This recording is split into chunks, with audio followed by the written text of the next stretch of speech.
어느 날 예수님께서 사마리아 사람들이 사는 수가라는 동네에 들어가셨습니다.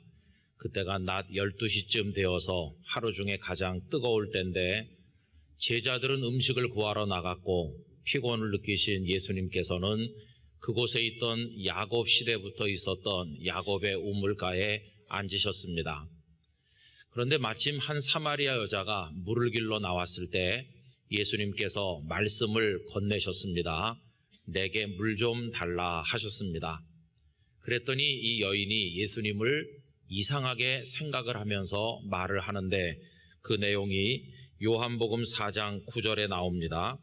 사마리아 여자가 이르되 당신은 유대인으로서 어찌하여 사마리아 여자인 나에게 물을 달라 하나이까 하니 이는 유대인이 사마리아인과 상종하지 아니함이로라. 이렇게 되어 있습니다.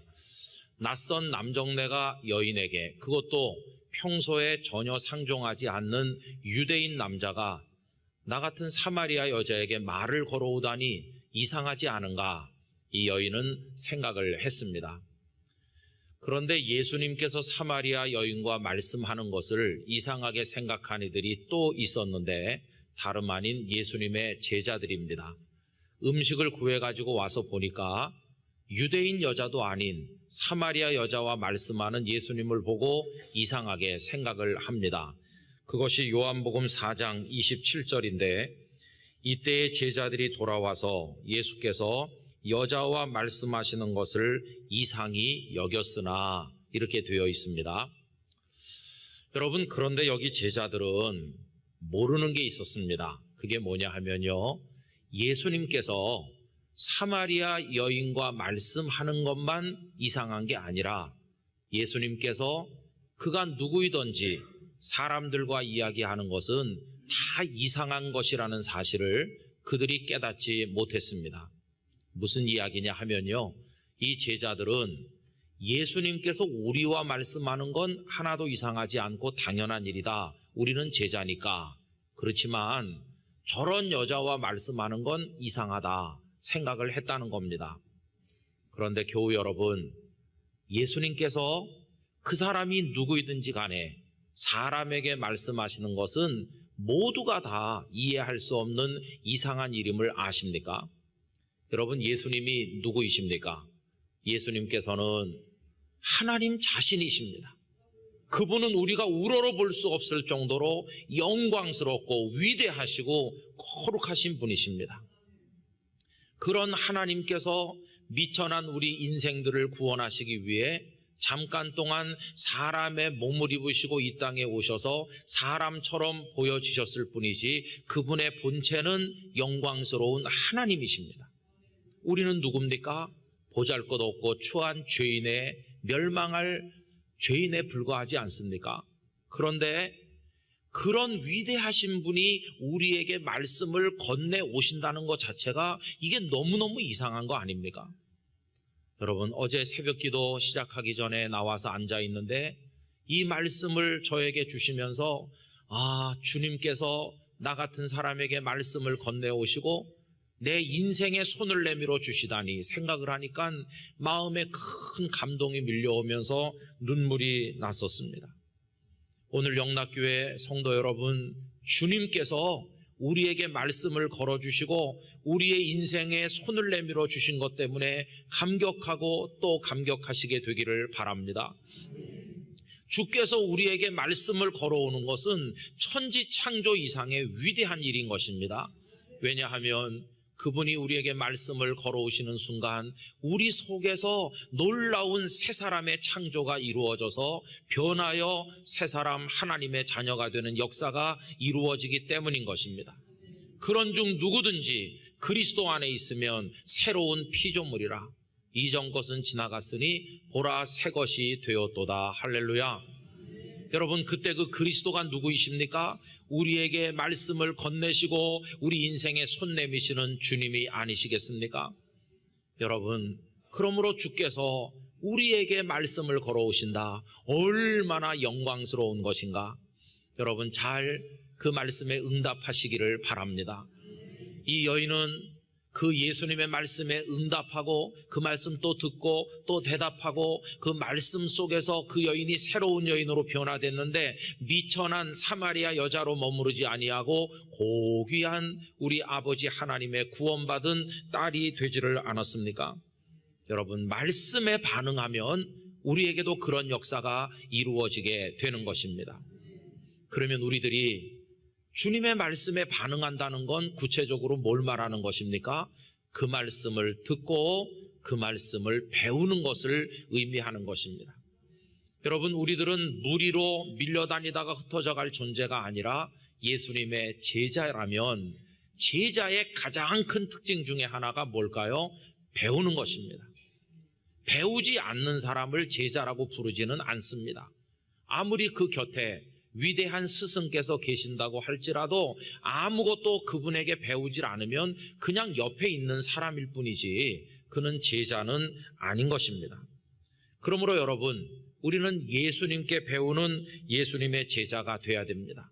이미 여러 차례 말씀드린 것처럼 마태복음 5장 1절이야 예수께서 무리를 보시고 산에 올라가 앉으시니 제자들이 나온지라 입을 열어 가르쳐 이르시되 그렇게 되어 있지 않습니까?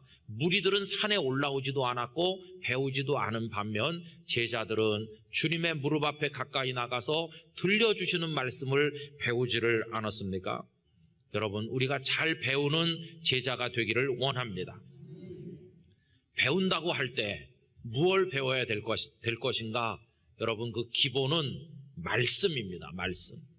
마치 초등학생이 학교에 들어가서 다른 여러 가지 과목을 배우기 전에 가장 기본으로 글자부터 배우는 것처럼 우리 그리스도인들이 여러 가지 배워야 될 것들이 많지만 가장 기본 과목은 주님의 말씀인 것입니다.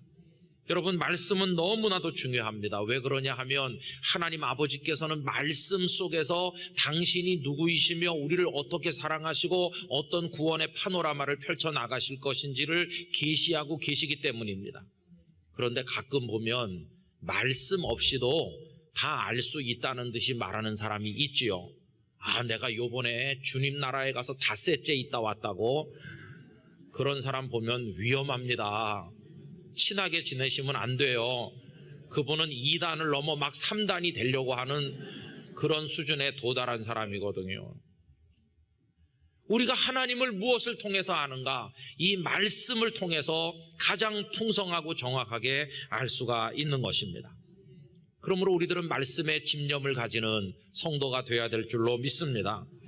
자, 그럼 우리가 배워야 될 말씀은 어떤 것이 있을까? 3가지를 우선 말씀드리면, 첫째는 기록된 말씀인 이 성경이 있습니다. 여러분, 성경은 예수님의 제자학교에 단 한 권밖에 없는 교과서입니다. 두 번째로 우리가 배워야 될 성경은 입으로 선포하는 말씀인 설교를 우리가 잘 들어야 되는 것이죠. 구약시대 때나 신약시대 때나 보면 하나님께서는 택한 종들의 입술을 통해서 당신의 뜻을 세상에 선포하게 하셨는데 그게 오늘식으로 말하면 설교라고 말할 수가 있습니다. 우리 영락교회 교우들이 설교를 잘 들으시는 분들이 되시기를 바랍니다. 자기가 설교하니까 또 저렇게 말한다. 여러분, 설교를 잘 들어야 믿음이 자라거든요. 설교자가 너무 부실하면 그것도 좀 문제인데 진짜 심각한 게 뭔지 아세요? 그 설교하는 사람이랑 나랑 대판 싸웠다. 그래가지고 관계가 틀어지면요 하나도 귀에 안 들어옵니다. 그분이 맞는 말을 하는데도 내 속에서 너나 잘해라 이런 생각이 자꾸 드니까요. 여러분, 설교자 때문에 시험 들지 말고 그가 어떤 사람이든지 간에 외치는 말씀에 은혜를 받으시기를 바랍니다. 그래서 여러분, 우리 믿음의 선배들인 여러 많은 선배들이 많은 신앙의 고백들을 남겨놨는데 1566년에 헨리 블링거가 초안을 작성한 제2 스위스 신앙 고백이라는 게 있어요. 우리 개혁교회 신앙 전통을 가장 잘 반영한 신앙 고백서 중에 하나인데 그 제1장이 하나님의 말씀인 성경에 관하여 이런 제목으로 되어 있고 그 속에 설교에 대한 그분들의 고백이 나와 있습니다. 제가 몇 줄 읽어보겠습니다. 우리는 이 하나님의 말씀이 합법적으로 부름받은 설교자들에 의해서 설교될 때 하나님의 말씀 자체가 선포된다는 사실과 이 하나님의 말씀 자체가 믿는 자들에 의해 받아들여짐을 믿는다. 이 말씀 외에 다른 말씀을 날조해내거나 하늘로부터 내려올 것을 기대해서는 안 된다. 설교된 하나님의 말씀 자체는 그것을 설교한 사람에 관계없이 하나님의 말씀이다. 즉, 그 설교자가 악한 죄인이라 할지라도 하나님의 말씀은 항상 참되고 선하다. 이렇게 믿었습니다. 설교하는 사람이 부실하고 한 걸음 더 나가 악을 행한 사람이 설교를 한다 할지라도 그 사람의 방해받지 않고 하나님의 말씀은 능력 있는 생명의 말씀임을 믿는다고 하는 놀라운 이야기입니다. 그래서 여러분, 주보를 받아들고 누가 오늘 설교하나 이거 먼저 확인하시면 안 되고요. 하나님, 내 영혼이 모든 하나님의 말씀 앞에 열리게 해주세요. 저에게 은혜를 주실 줄 믿습니다. 그런 마음으로 이 강단에 누구 강사님이 오시든 누가 하든지 은혜 받는 우리 영락 가족들이 되시기를 바라는 것입니다. 그리고 세 번째 우리가 배울 말씀이 있는데, 기록된 성경, 선포되는 설교 외에 세 번째, 이게 뭔가 다름 아닌 우리 구주 예수님이십니다. 여러분, 예수님이 말씀 자체이심을 아십니까? 그래서 요한복음 1장 1절 이하를 읽어보면 이렇습니다. 태초에 말씀이 계시니라. 이 말씀이 하나님과 함께 계셨으니 이 말씀은 곧 하나님이시니라. 그가 태초에 하나님과 함께 계셨고 만물이 그로 말미암아 지은 바 되었으니 지은 것이 하나도 그가 없이는 된 것이 없느니라. 여러분, 여기 말씀, 이 로고스가 누구이신가? 이 땅에 성육신하서 오신 예수님이십니다. 그래서 그 요한복음 1장 14절에 말씀이 육신이 되어 우리 가운데 거하신다고 가르치고 있지 않습니까? 궁극적인 말씀은 예수님이신 것입니다. 우리가 기록된 성경을 읽고 설교 말씀을 들어서 결국은 지식을 쌓는 게 목적이 아니고 누구를 배우고자 하느냐 하면 주 예수님을 배우고자 하는 것입니다. 그래서 여러분, 누가 진짜 성도냐 이렇게 물어보면 기록된 성경 많이 읽은 사람, 물론 훌륭하죠. 또 설교를 잘 들어서 은혜 받은 경험이 많은 것도 중요하죠. 그러나 그것만 가지고는 불충분합니다. 진짜 온전한 주님의 사람이 되려면 예수님을 배워야 돼요. 예수님의 인격과 예수님의 삶과 예수님 그분 자신이 내 속에 역사하시고 내가 그분을 닮아가는 경지에까지 우리가 이르러야만 된다는 것입니다. 그런데 그걸 못하는 거예요. 여러분, 많이 읽고 많이 들어서 많이 알고 남에게 말도 잘해주는 사람이 실제 생활에 있어서 예수님과 동떨어진 모습을 보인다면 이게 우리를 마음 아프게 하는 게 아니겠어요? 예수님께서는 겸손하신데 우리는 교만하고, 예수님은 온유하신데 우리는 강포하고, 예수님께서는 하나님의 뜻을 추구하는데 우린 우리 욕망을 추구하고, 예수님께서는 많은 사람 품어 안으시고 용서하는데 우린 정죄하고 쫓아내고 구박한다면 내가 아무리 이걸 많이 읽고 알아도 아무 소용없는 일이 아니겠습니까? 여러분, 제자의 배움의 궁극적 목표가 뭔가? 우리 구주 예수님을 배우는 것입니다. 저는 우리 영락의 가족들이 어느 곳에 가든지 예수님을 보여주는 귀한 분들 되시기를 바랍니다. 내가 집사님, 권사님, 장로님, 목사님을 보니까 꼭 예수님을 본 것 같아요. 그렇게 우리가 예수님의 향기를 세상에 풍길 수 있다면 그게 우리가 제대로 말씀이신 예수님을 학습하는 것이라고 이야기할 수가 있을 것입니다. 여러분, 그래서 기록된 말씀인 성경, 선포되는 말씀인 설교, 궁극의 말씀이신 우리 구주 예수님을 배우는 진정한 제자들이 되어야만 할 것입니다. 그렇게 배움에 있어서 어떤 태도를 가지고 나가는 게 중요할까? 두 가지가 꼭 필요합니다. 첫째는 듣기만 해서 끝나는 게 아니라 간절하게 그 진리를 배워 내 것으로 만들고자 하는 겸손한 열망이 우리에게 있어야만 할 것입니다. 여러분, 이 무리라고 해서 전혀 듣지도 않느냐? 아니요. 그들도 말씀을 많이 듣지요. 그러나 그 말씀을 향한 집념이 없는 거죠. 예를 들어서 마태복음 13장 1절과 2절을 보면 이렇습니다.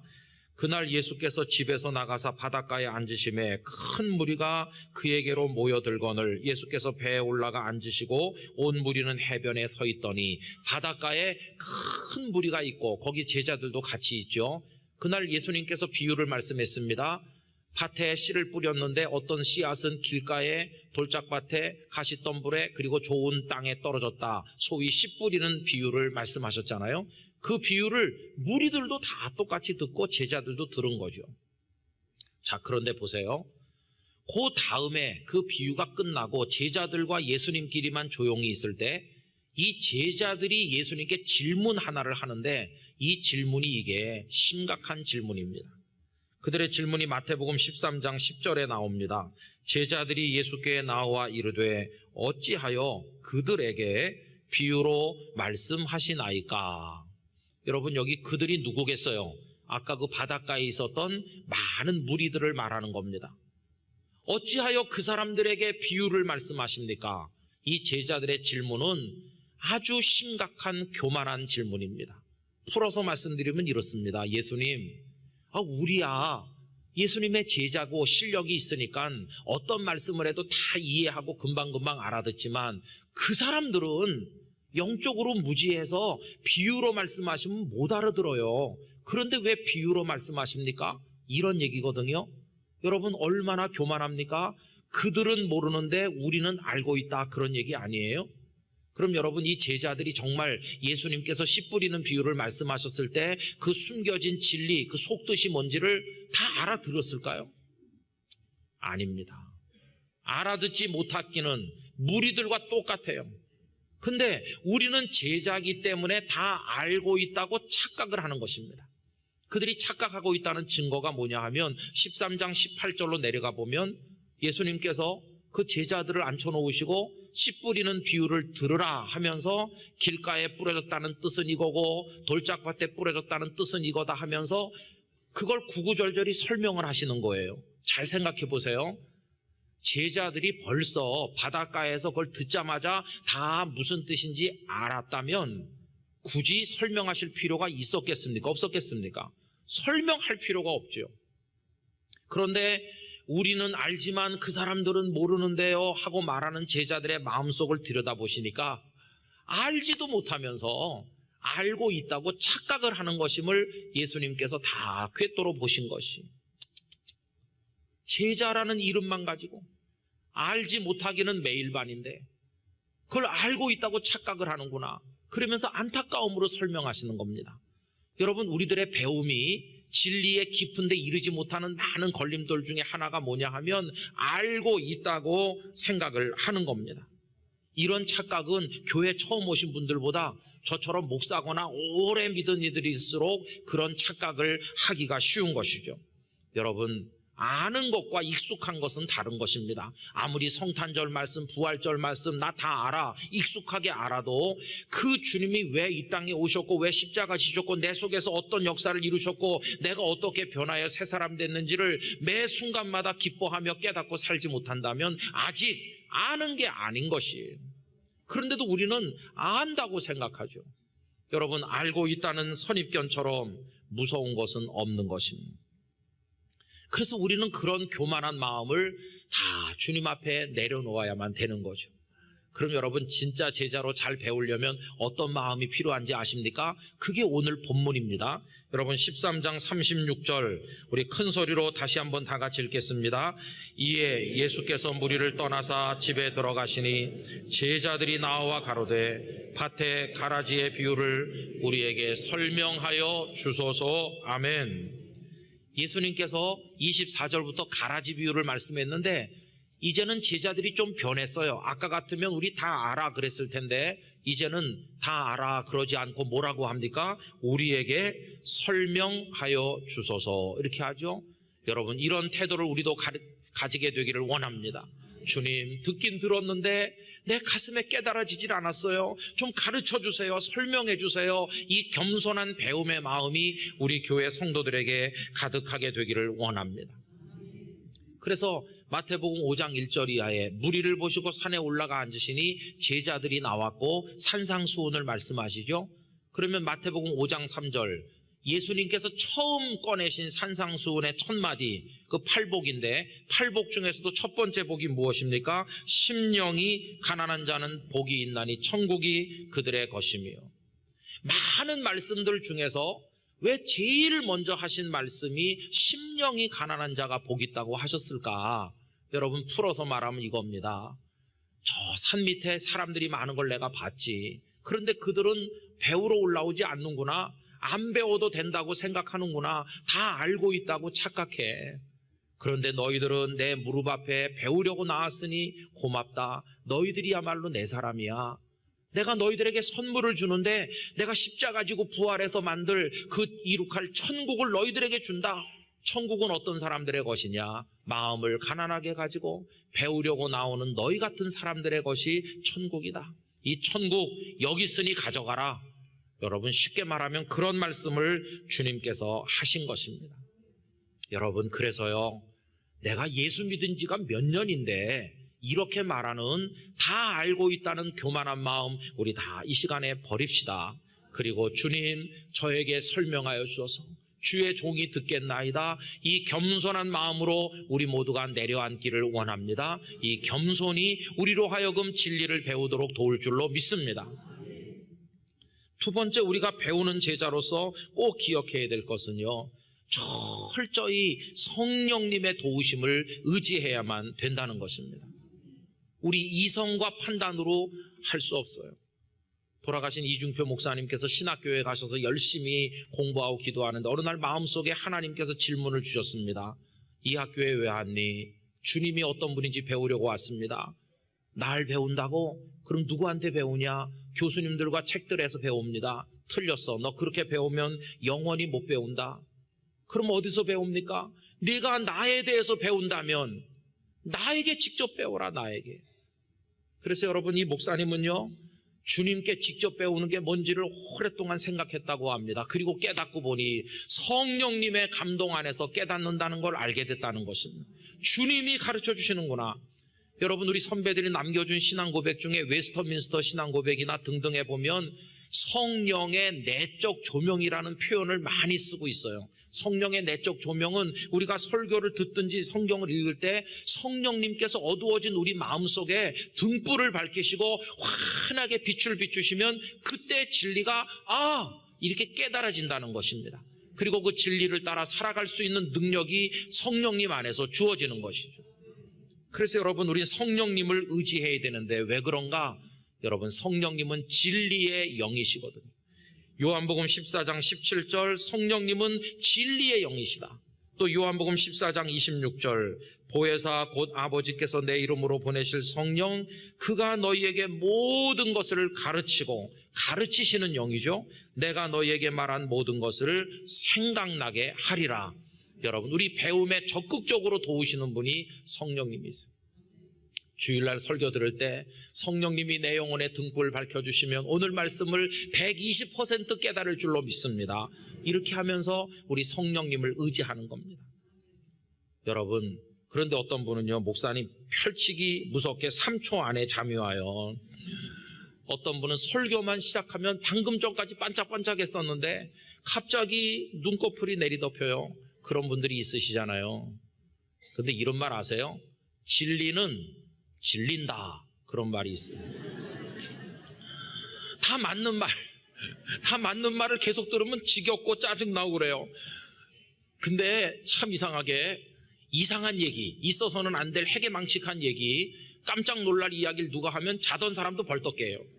이게 뭡니까? 우리 영혼이 진리를 듣는 데는 지겨워하고 짜증내고, 그런데 사탄이 좋아할 얘기를 하면 귀가 번쩍 뜨이는 못된 속성을 가지고 있어, 우리 자체가.